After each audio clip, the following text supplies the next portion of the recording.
Guys drive cars with gas in it, diesel, something that puts carbon monoxide and CO2 in the air, right? So I'm going to persuade you on hydrogen, but I first got to tell you what is hydrogen. Well, it's obviously an element. It has a proton and an electron. And one electron is able to make it bind to anything, and I will come back to that when we go through a hydrogen fuel cell. Next slide. So it's the first element on the periodic table charts. It's very versatile. It can be used in many different ways. Water, it's H2O. Hydrogen peroxide, H2O2. That's what you put on your lip cuts in physics. Hydrochloric acid, you guys probably mess with that in chemistry. And it's an acid base too, so it'll cure, like if you have an acid, it's just a base. Baking soda and water, you drink it down when you have like stomach acid reflexes. It takes that down. There's also kind of bad ways too. Hydrogen can also be used in energy, which is where this is going. Very effective, kind of non-negative forms of energy. This is a fissile bomb, hydrogen bomb. Hitler had it. We don't need it. Next slide. So this brings up energy. Hydrogen is also used for creating energy, and my speech will be about using energy to use a car.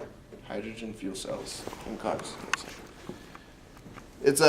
Energy is a thermodynamic equivalent to the capacity of a physical system to do work. Anything you do is energy. Anything heat-based is energy. That light shining on this is using energy. Me moving my hands talking, that's using energy. Next slide. So since we're comparing cars and I'm trying to persuade you to like maybe in the future when they come out to drive a hydrogen fuel cell car, I got to tell you how a regular gas or combustion engine works first. Next slide. So at first, air is first brought into the motor, called through an air intake. You guys see that it goes through a filter, whatever. It enters in through the cylinder. Now, the cylinder is where the combustion happens. It's a small explosion. It's mixed with fuel. It's brought in, the spark happens, and as the cylinder goes down, these little things called exhaust valves. I would get into this with you, but I'm not telling you everything about a car. The exhaust valves open and takes the waste product into the exhaust pipe. So next slide. So I already did that one. Next slide. And what that does though is it creates carbon monoxide, and then you have a thing in your car, catalytic converts it to CO2. So don't worry about this slide yet, but what's carbon monoxide in our air and CO2 in our air? If you kind of think about it, you know how like you have those like carbon monoxide meters in your fire meters and whatnot. It kind of measures it in your house. Carbon monoxide, what it does is it's heavier than air. So you breathe it in, it's really heavy on your lungs. You can't breathe. You end up kind of just not getting air. So hydrogen fuel cells are pretty cool. This is a fuel cell. This is where there's dividers in here. There's it's a big old like screen thing. You'll see it in the next slide. But there's also cylinders where the hydrogen comes in, and then the byproduct is water. Next slide. So this is not going to work out. How do we go to that link? You can't, there's no internet. Yeah, you just have to highlight it and just open it. Okay. You're on your own for that. There's a hardwire for the internet. He can do that. He has it in there. Whoops. But it's not, you can just click on it.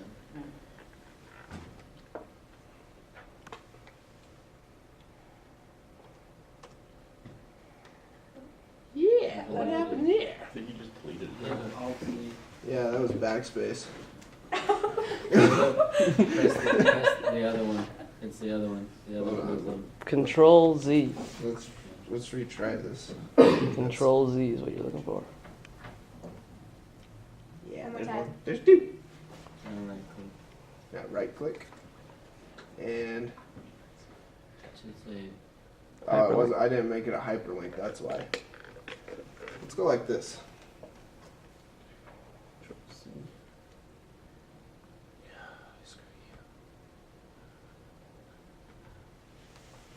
I noticed no Mozilla Firefox on there. Yeah, you don't need that. You don't need that. All right, so this is kind of run through. how a hydrogen fuel cell works. There's a picture of it. It's kind of weird looking. It doesn't look like a regular combustion motor. Electrolytes, that's what they're called.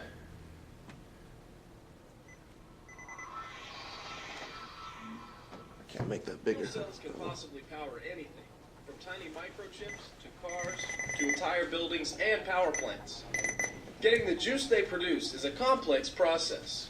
Let's break down what they are and how they work from an expert, Professor Tom Fuller from the Georgia Institute of Technology.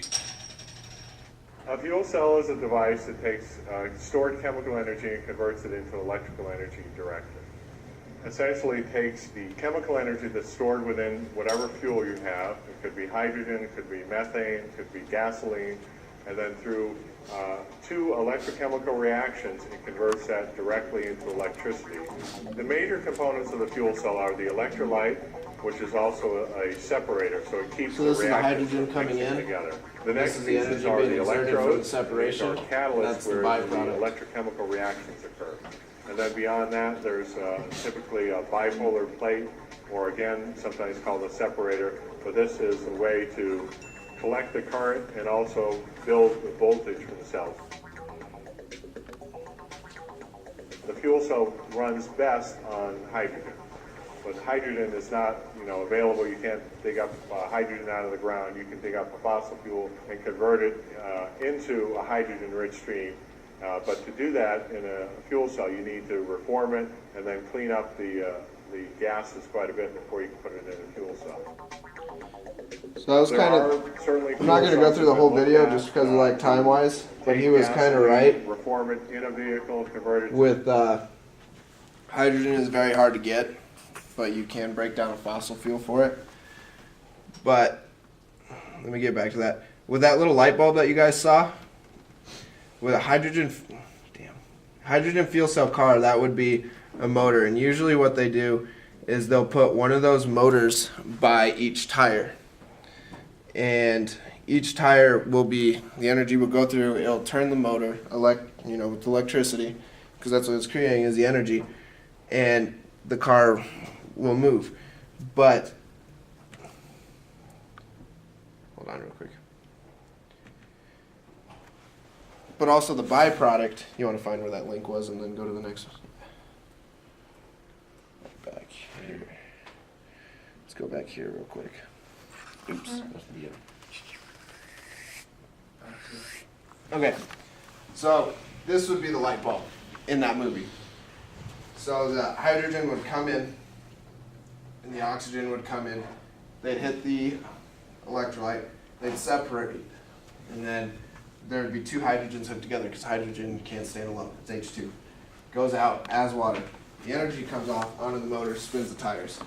It creates a more environmentally friendly atmosphere to do or drive a hydrogen fuel cell car. But then again, they can't really get them right now. They're not on market. This is just kind of for future present or future goal. Yeah, I don't know what word I was trying to use. So I was talking about it's better for our problems atmospherically, which creates pollution. You drive down. I live up in Westminster, so I see it every day. I look over Denver. There's a cloud. That's all pollution. Pollution, because of all the chemicals in it, can create acid rain. And we don't really want that. Acid rain is not very good for our health. But we use the hydrogen fuel cells, which is product is water. Totally eliminates this. It gets the CO2 and carbon monoxide out of the pollution. Still have factory pollution, but maybe someday we can create a fuel cell for that also. Next slide. I mean, they're kind of sleek looking. Really, they're kind of cool looking cars. Front end's a little bulky because of the fuel cell, how big it is. And I think that's the end. That's the slide.